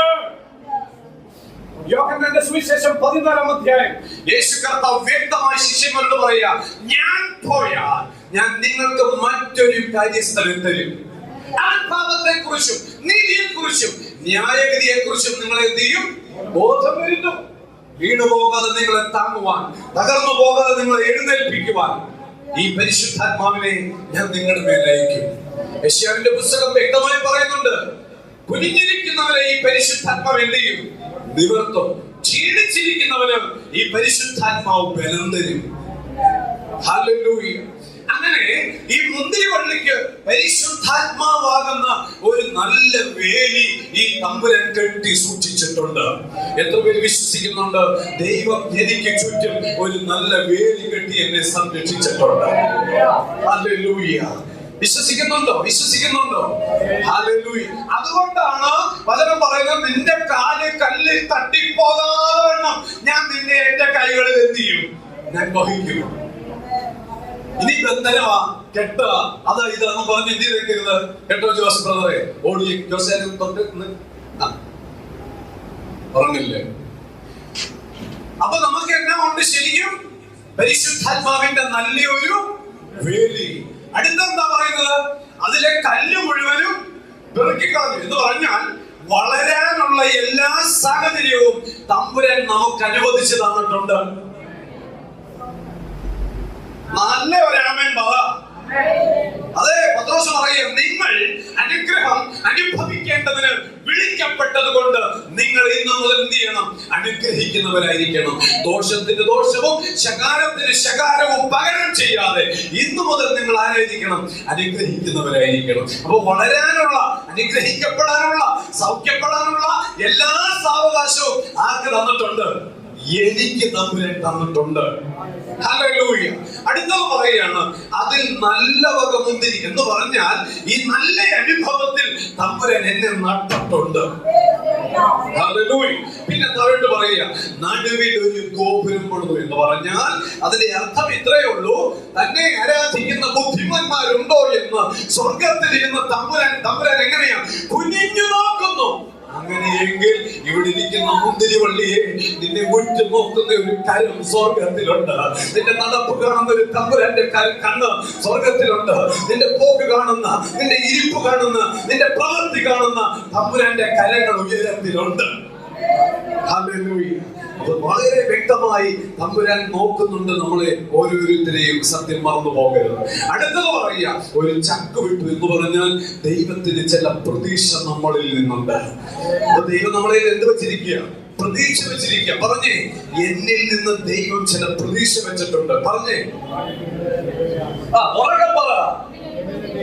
പ്രതീക്ഷ വെച്ചിട്ടുണ്ട്. ആ പ്രതീക്ഷ പ്രതീക്ഷയാണ്. 5 പോയിന്റ് ഇവിടെ പറഞ്ഞത്. പ്രതീക്ഷ കളയരുത് കേട്ടോ. ഇന്നു മുതൽ ദൈവത്തിന്റെ പ്രതീക്ഷയ്ക്ക് ഭംഗം വരുത്തരുത്. അപ്പന്റെ ഇഷ്ടത്തിന് ഭംഗം വരുത്തരുത്. ഈ യേശു കർത്താവിന്റെ അവസാനത്തെ കൽപ്പനയാണ് മാത്യു 28:16 മുതൽ താഴേക്ക്. സകല അധികാരവും ഞാൻ നിങ്ങൾക്ക് നൽകിയിരിക്കുന്നു, അതുകൊണ്ട് നിങ്ങൾ പുറപ്പെട്ട് സകല ജാതികളെയും എന്ത് ചെയ്യണം? ശിഷ്യരാക്കിക്കൊള്ളുവിൻ. അവരെ പിതാവിന്റെയും പുത്രന്റെയും പരിശുദ്ധാത്മാവിന്റെയും നാമത്തിൽ സ്നാനം കഴിപ്പിച്ചും അവരെ പഠിപ്പിച്ചും ഉപദേശിച്ചും എന്റെ ശിഷ്യരാക്കണം. അല്ലേ? ആ യേശു കർത്താവിന്റെ അവസാനത്തെ കൽപ്പന മറന്നുപോകരുത്. ദൈവത്തിന്റെ പ്രതീക്ഷ, ദൈവത്തിന്റെ പ്രതീക്ഷയ്ക്ക് വിരുദ്ധമായി ചെയ്താൽ, ദൈവത്തിന്റെ പ്രതീക്ഷയ്ക്ക് വിരുദ്ധമായിട്ടുള്ള ഫലമാണ് നമ്മൾ പുറപ്പെടുവിക്കുന്നതെങ്കിൽ എന്താ സംഭവിക്കുന്നതെന്ന് അറിയാമോ? വായിച്ച പോലെ 3-ാമത്തെ വാക്യം. ആകയാൽ യെരൂശലേം നിവാസികളും യഹൂദ പുരുഷന്മാരുമായുള്ളവരെ എനിക്കും എന്റെ മുന്തിരിത്തോട്ടത്തിനും മധ്യേ. ഇപ്പൊ എന്തോ കാഴ്ച കിടക്കുന്നത്? പുറകെന്ന് പറഞ്ഞേ, പുറകെന്ന് പറ. ഇപ്പൊ എന്താ കാഴ്ച കിടക്കുന്നത്? ഉറക്കം പറ. ഇപ്പൊ അതാണോ കയ്യിലിരിക്കുന്നത്? അല്ല. അല്ലെങ്കിൽ നല്ലത് ആണെങ്കിൽ വിധിക്കാൻ ജാതികളെ തോട്ടക്കാരൻ വിളിക്കുക. ആരെയും വിളിക്കുന്നേ? യെരൂശലേം നിവാസികളും യഹൂദ പുരുഷന്മാരുമായുള്ളവരെ എനിക്കും എന്റെ മുന്തിരിത്തോട്ടത്തിനും മധ്യേ ജാതികളെ നിങ്ങൾ വന്ന് വിധിപ്പിൻ. അടുത്തത് കേട്ടോണേ. അടുത്തത്, ഞാൻ എന്റെ മുന്തിരിത്തോട്ടത്തിൽ ചെയ്തിട്ടുള്ളതല്ല. ശ്രദ്ധിച്ച്, ഞാൻ എന്റെ മുന്തിരിത്തോട്ടത്തിൽ ചെയ്തിട്ടുള്ളതല്ലാതെ ഇനി അതിൽ എന്ന് പറഞ്ഞാൽ ചെയ്യാൻ പറ്റുന്നതെല്ലാം ഞാൻ എന്ത് ചെയ്തിട്ടുണ്ട്? ബന്ധനം വഴിച്ച്, കെട്ടുവഴിച്ച്, സകല പോരുകളും നീക്കി, പോരുകളും നീക്കി, ആത്മീയ വളർച്ചയ്ക്കുള്ള എല്ലാ വളവും വെള്ളവും ഒഴിച്ച്, ആരും വന്ന് തിന്ന് നശിപ്പിക്കാതിരിക്കാൻ പരിശുദ്ധാത്മാവിനെയും ഒക്കെ തന്ന് നിങ്ങളെ വളരെ കല്ലും മുള്ളും എല്ലാം മാറ്റി നിങ്ങളെ നട്ട് വെടിപ്പാക്കി നിർത്തിയിരിക്കുക. ഞാൻ ചെയ്യാൻ പറ്റുന്ന കാര്യങ്ങൾ മുഴുവനും ഈ മുന്തിരിവള്ളിയോട് ഞാൻ ചെയ്തു കഴിഞ്ഞു. ഹല്ലേലൂയ. എന്നിട്ട് അടുത്തത് പറയുകയാണ്, മുന്തിരിങ്ങ കായ്ക്കുമെന്ന് ഞാൻ കാത്തിരുന്നാറേ, അത് കാട്ടുമുന്തിരിങ്ങ കായ്ച്ചത് എന്താ? ആകയാൽ വരുവീൻ. ആരെയാ വിളിക്കുന്നത്? ജാതികളെ, നമ്മളെയല്ല, മുന്തിരികളെയല്ല, ഇസ്രായേൽ മക്കളെയല്ല, ജാതികളെയല്ല. ജാതികൾ വരുവീൻ. അടുത്ത 5, ഞാൻ എന്റെ മുന്തിരിത്തോട്ടത്തോട് എന്ത് ചെയ്യും എന്ന് ഞാൻ നിങ്ങളോട് അറിയിക്കാം. ജാതികൾ വിധിക്കുന്നില്ലെങ്കിൽ ദൈവം തന്നെ വിധിക്കാൻ പോവാ. എന്തെന്നറിയാമോ? ഞാൻ അതിന്റെ കാട്ടുമുന്തിരിങ്ങ കൈവച്ചോണ്ടായിരിക്കുന്നതെങ്കിൽ ഓർത്തോ, നിന്റെ ഇഷ്ടത്തിനുള്ള ഫലമാണ് നീ പുറപ്പെടുവിച്ചുകൊണ്ടിരിക്കുന്നതെങ്കിൽ ഓർത്തോ, ഈ കെട്ടിയ വേലി പൊളിക്കാൻ നീ തമ്പുരാൻ അറിയാം. ഈ ദൈവത്തിന് നിന്റെ സംരക്ഷണ ഭിത്തിയെ ഉടയ്ക്കാനായിട്ട് അറിയാം. ദൈവത്തിന്റെ ഇഷ്ടത്തിന് വേണ്ടിയാണോ ദൈവം നിന്നെ വിളിച്ചത്? ആ വിളിയിൽ നിന്നോണ്ട് നീ ദൈവഹിതമല്ലാത്ത വഴിയിലാണോ പോകുന്നത്? ദൈവത്തിന് ഇഷ്ടമല്ലാത്ത ഫലം കഴിക്കാനായിട്ടാണോ നീ ഓടിക്കൊണ്ടിരിക്കുന്നത്? ദൈവം വ്യക്തമായി പറയുക, ജാതികളുടെ മുൻപിൽ നിന്നോണ്ട് ദൈവം വിളിച്ചു പറയുക, ഞാൻ കെട്ടിയ വേലി എനിക്ക് തന്നെ പൊളിക്കാൻ അറിയാം. പിശാച് വന്നൊന്നും വേലി കെട്ടത്തില്ല, പിശാച് വന്നൊന്നും വേലി പൊളിക്കത്തില്ല. ദൈവത്തിന് തന്നെ അറിയാം ചിലത് പൊളിക്കാൻ. ദൈവത്തിന് തന്നെ അറിയാം നമ്മുടെ ചില സംരക്ഷണത്തെ ഇടിച്ചു കളയാൻ. ദൈവത്തിന് തന്നെ അറിയാം നമ്മുടെ ചില അനുഗ്രഹത്തെ തടയാൻ. യെസ്, സൂക്ഷിക്കണം. കളി ആരോടാ? അടുത്തത് പറയും, അത് ഈ മുന്തിരിവള്ളി എല്ലാം എന്ത് ചെയ്യും? വേലി പോയി കഴിഞ്ഞാൽ പിന്നെ ആവശ്യമില്ലാത്തതെല്ലാം വന്ന് എന്ത് ചെയ്യും? ഇതിനകത്ത് വന്ന് നുഴഞ്ഞു കയറും. വന്നതെല്ലാം കൂടെ ഈ നന്മയെ മുഴുവനും എന്ത് ചെയ്യും? തിന്നു തീർക്കും. സൂക്ഷിക്കും. വന്നത് തിന്നു കളയും. പിന്നെ പറയുന്നു, ഞാൻ അതിന്റെ മതിൽ എന്ത് ചെയ്യും? പിന്നെ അത് ചവിട്ടി ഉത്സവപ്പറമ്പ് പോലെയാക്കും. ആയിരക്കണക്കിന് എണ്ണഞ്ഞിട്ട് കയറി വന്ന വെള്ളം ഉണ്ടോ? ഇത് ഈ ചെടികൾ മുഴുവനും എന്ത് ചെയ്യും? തകർന്ന നാശമാണ്. അടുത്തത്, ഞാനതിനെ സീറോ. ദൈവത്തിന്റെ സന്നിധിയിൽ വന്നിട്ട് ദൈവഭയത്തിൽ ജീവിക്കേണ്ടതിന് പകരം, ദൈവിക ആത്മീക ഫലം പുറപ്പെടുവിക്കേണ്ടതിന് പകരം കുഞ്ഞുകളി കളിച്ചാലുണ്ടല്ലോ. ഇവിടെ വചനം ഞാൻ പറയുന്നത് അല്ലിത്, പ്രവാചകൻ പറയും യേശുവിന്റെ വരവിനെ കുറിച്ച് വിളിച്ചു പറയുന്നതിന്റെ തൊട്ട് മുൻപ് 6 യേശുവിന്റെ വരവ് പ്രഖ്യാപിക്കാൻ പോകുകയാണ്. അതിന് തൊട്ട് മുൻപിൽ യെശയ്യാവ് വിളിച്ചു പറയുക, ഞാൻ ഇതിനെ എന്ത് ചെയ്യും? ശൂന്യമാക്കും. അടുത്തത്, അത് വള്ളിത്തല മുറിക്കാതെ എന്ന് പറഞ്ഞാൽ കവാത്ത് ചെയ്യാതെ അതിന്റെ ശരീരത്തെ മുഴുവനും ഇതായിരിക്കും, ഇത്തളും അല്ലാത്തതും ആവശ്യമില്ലാത്തതെല്ലാം കയറി ഇതിനെ എന്ത് ചെയ്യും? അങ്ങ് ചുറ്റി വരിയും. ഞാൻ അത് അതിന്റെ വള്ളിത്തല മുറിക്കാതെയും കിളയ്ക്കാതെയും ഇരിക്കും, വളരാൻ പറ്റത്തില്ല. പിന്നെ പറക്കാരെയും മുള്ളും ഇതിന്റെ ഇടയിൽ മുളയ്ക്കും. അല്ലെ, ചില ആൾക്കാരൊക്കെ പള്ളിയൊക്കെ പോകുന്നത് എപ്പോഴും അവിടെ ഇവിടെ എല്ലാം കൊണ്ടുകയറുക, കണ്ടിട്ടില്ലേ? ചോർച്ചില, മാന്തല, ചെരങ്ങ, ചോറിയ, കേട്ടിട്ടില്ലേ? എന്നും തലവേദനയ, അല്ലെങ്കിൽ മോണം പഴുത്തിരിക്കുക, കാലിന് മുട്ടിന് വയ്യ, മാത്രം പ്രശ്നമാണ്. സൂക്ഷിക്കേ. വളരാൻ പറ്റത്തില്ല. പറക്കാരെയും മുള്ളും അതിൽ മുളയ്ക്കും, അതിൽ മഴ പെയ്യിക്കരുതെന്ന് ഞാൻ മേഘങ്ങളോട് പോയില്ലേ, മേഘങ്ങളോട് കൽപ്പിക്കും. പിന്നെ താഴോട്ട്, സൈന്യങ്ങളുടെ യഹോവയുടെ മുന്തിരിത്തോട്ടം ആരാന്നറിയാമോ? അത് ഇസ്രായേൽ ഗൃഹം. നീയാ, നമ്മളോരോരുത്തരുവാ. ദൈവത്തിന്റെ മുന്തിരിത്തോട്ടം നമ്മളാ. ഗൃഹവും അതിന്റെ മനോഹരമായ നടുതല യഹൂദ പുരുഷന്മാരുമാകുന്നു. അവൻ ന്യായത്തിനായി കാത്തിരിക്കുന്നു, എന്നാൽ ഇതാ അന്യായം നീതിക്കായി നോക്കിയിരിക്കുന്നു, എന്നാൽ ഇതാ ഭീതി. ദൈവമക്കളെ, ഒറ്റ കാര്യം കൊണ്ട് ഞാൻ അവസാനിപ്പിക്കാം. 2024 വർഷങ്ങൾക്ക് മുൻപ് നമ്മൾ അനുഭവിക്കേണ്ട പീഡ, നമ്മൾ അനുഭവിക്കേണ്ട ത്യാഗം, നമ്മൾ അനുഭവിക്കേണ്ട ആ വേദന സകലതും നമ്മുടെ കയ്യിൽ തരാതെ, നമ്മുടെ ശിരസിൽ തരാതെ, നമുക്ക് വേണ്ടി മുറിവേൽക്കുവാൻ, നമുക്ക് വേണ്ടി അടിയേൽക്കുവാൻ, നമുക്ക് വേണ്ടി തകർക്കപ്പെടുവാൻ അത്രമാത്രം മുന്തിരിവള്ളിയെ നിന്നെ ദൈവം സ്നേഹിക്കുന്നത് കൊണ്ട് നീ തകർന്നു പോകാതിരിക്കുവാൻ, നിന്റെ വേദി പൊളിച്ചു മാറ്റാതിരിക്കുവാൻ, നീ അനുഗ്രഹിക്കപ്പെട്ട ജീവിതം നയിക്കുവാൻ, നീ ലോകത്തിൽ മാനിക്കപ്പെടുവാൻ നിനക്ക് വേണ്ടി സർവശക്തനായ ദൈവം കാൽവരി ക്രൂശിൽ പുത്രൻ തമ്പുരാനെ നമുക്ക് വേണ്ടിയാകുവാൻ, ആ യേശു കർത്താവ് കാൽവരി ക്രൂശിൽ നമുക്ക് വേണ്ടി അടിയേറ്റപ്പോൾ, നമുക്ക് വേണ്ടി തകർക്കപ്പെട്ടപ്പോൾ, നമുക്ക് വേണ്ടി മുറിവേറ്റപ്പോൾ ഒന്നോർക്കുക, എന്റെ രക്ഷയ്ക്കും എന്റെ സൗഖ്യത്തിനും എന്റെ വിടുതലിനും വേണ്ടിയായിരുന്നു. ഹല്ലേലൂയ.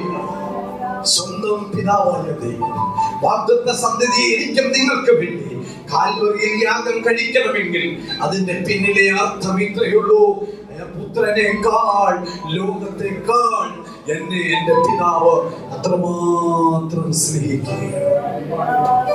ദൈവമക്കളെ, ഒരവസരം കൂടെ തമ്പുരാൻ തന്നിരിക്കുക. പുത്രന്റെ ത്യാഗത്താൽ, പുത്രന്റെ യാഗത്താൽ, യേശുവിന്റെ ക്രൂശീകരണത്താൽ ഒരവസരം കൂടെ തമ്പുരാൻ തന്നിരിക്കുക. എന്തിനാണെന്ന് അറിയാമോ? നല്ല ഫലം കായ്ക്കാൻ. ഫാമിലിയെ, പ്രിയ കുടുംബമേ, നീ നല്ല ഫലം കായ്ക്കുവാൻ, നിന്നെ ആക്കിയിരിക്കുന്ന ദേശത്ത് നല്ല ഫലം കായ്ക്കുവാൻ, നല്ല നന്മയുടെ ഫലം പുറപ്പെടുവിക്കുവാൻ നിനക്ക് വേണ്ടി കാൽവരി ക്രൂശിൽ പുത്രൻ തമ്പുരാൻ ക്രൂശിക്കപ്പെട്ടിട്ടുണ്ട്. ആ യേശുവിന്റെ കരങ്ങളിലേക്ക് ഇന്ന് പകരം എത്ര പേർക്ക് ഏൽപ്പിക്കാൻ പറ്റും? നിങ്ങളുടെ വലത് കരം എത്ര പേർക്ക് മാറോടൊന്ന് ചേർത്ത് പിടിക്കാൻ പറ്റും? കർത്താവ്, എന്റെ ഇന്നലകളിലെ ജീവിതത്തിൽ അങ്ങേക്ക് ഹിതമല്ലാത്ത ഏതെങ്കിലും ഫലം ഞാൻ പുറപ്പെടുവിച്ചിട്ടുണ്ടെങ്കിൽ, അങ്ങേ ഇന്നലകളിൽ എന്റെ ജീവിതത്തിൽ ദൈവഹിതമല്ലാത്ത എന്തെങ്കിലും സ്വഭാവം എന്റെ ജീവിതത്തിൽ ഉണ്ടായിരുന്നെങ്കിൽ, അങ്ങയുടെ ആഗ്രഹപ്രകാരത്തിന് വിരുദ്ധമായ ഏതെങ്കിലും ഫലമാണ് ഞാൻ പുറപ്പെടുവിച്ചുകൊണ്ടിരുന്നതെങ്കിൽ, ഞാൻ ഇപ്പോൾ ആ കാൽവരിയിലേക്ക് നോക്കുകയാ. അവസാനമുള്ള രക്തവും എനിക്ക് വേണ്ടി ഒഴുകിയ എന്റെ പുത്രന്റെ, യേശുവിന്റെ പുത്രന്റെ ആ യേശുവിന്റെ ആ മുഖത്തേക്ക് ഞാൻ നോക്കുകയാ. പിതാവിന്റെ പുത്രന്റെ മുഖത്തേക്ക് ഞാൻ നോക്കുകയാ. എനിക്ക് വേണ്ടി ത്യാഗം അനുഭവിച്ച യേശുവിന്റെ മുഖത്തേക്ക് ഞാൻ നോക്കുകയാ. എനിക്ക് വേണ്ടി ശിരസിൽ മുൾക്കിട തറച്ച ആ യേശുവിന്റെ മുഖത്തേക്ക് ഞാൻ നോക്കുകയാ. പിതാവേ, ഇന്നു മുതൽ അങ്ങേക്ക് വേണ്ടി നല്ല ഫലം കായ്ക്കുവാൻ ഞാൻ എന്നെ തന്നെ സമർപ്പിക്കുന്നു. എന്നിഷ്ടമല്ല ഇഷ്ടം നാഥ, നിന്റേതു മാത്രം ഞാൻ, നിന്റേതു മാത്രം. എന്റെ ഇഷ്ടമല്ല നിന്റെ ഇഷ്ടം നാഥ, നിന്റേതു മാത്രം ഞാൻ, നിന്റേതു മാത്രം. കുശവൻ നീയേ കളിമൺ ഞാനേ നാഥ. വലതുകരമാറോട് ചേർത്ത് പിടിച്ച് കുശവൻ നീയേ കളിമൺ ഞാനേ നാഥ. പണിയണേ എന്നെ തിരുഹിതം പോലെ നാഥ, പണിയണേ എന്നെ തിരുഹിതം പോലെ നാഥ. ഏൽപ്പിച്ചു കൊടുക്കുക. ദൈവസ്ഥാനത്തിൽ എഴുന്നേറ്റ് നിൽക്കുക. Hallelujah, hallelujah. ഇസ്രായേലേ, പ്രിയജനമേ, ദൈവം നമുക്ക് വേണ്ടി ഒരു തോട്ടം ഉണ്ടാക്കി. നമ്മൾ ആ തോട്ടത്തിൽ കിളച്ച് വൃത്തിയാക്കിയ മണ്ണിൽ നട്ടു. നമുക്ക് വേണ്ടി വേലി കെട്ടി നമ്മളെ സംരക്ഷിച്ചു. നമ്മളിൽ പ്രതീക്ഷ വെച്ച് ചക്കിട്ട് നമ്മളെ എപ്പോഴും ഉറ്റുനോക്കുവാനായി ഗോപുരവും പണിത്, ഉറക്കമില്ലാതെ മയങ്ങാതെ ഉറങ്ങാതെ സർവശക്തൻ നമ്മെ പരിപാലിച്ചു കൊണ്ടിരിക്കുകയാണ്. ഈ ദൈവത്തിന്റെ ഇഷ്ടത്തിന് വിധേയപ്പെട്ട് കൈറ്റിന്റെ ഫലങ്ങളെ പുറത്താക്കി നല്ല ഫലങ്ങളെ പുറപ്പെടുവിക്കുവാൻ നമുക്ക് തയ്യാറാക്കാം, തീരുമാനമെടുക്കാം, അതിനു വേണ്ടി ഒരുങ്ങാം. ദൈവികമല്ലാത്ത വഴികളാണോ നമ്മുടെ മുൻപിൽ? നോബറ. ദൈവികമല്ലാത്ത കാര്യങ്ങളാണോ നമ്മുടെ മുൻപിൽ? നോബറ. ദൈവഹിതമല്ലാത്ത ചിന്തകളാണോ? നോബറ. ദൈവികമല്ലാത്ത വാക്കുകളാണോ? നോബറ. ദൈവത്തോട് അടുക്കുവാൻ, ദൈവത്തോട് ചേർന്ന് നിൽക്കുവാൻ സർവകൃപാലുവായ ദൈവം നമുക്ക് ഭാഗ്യം തരട്ടെ.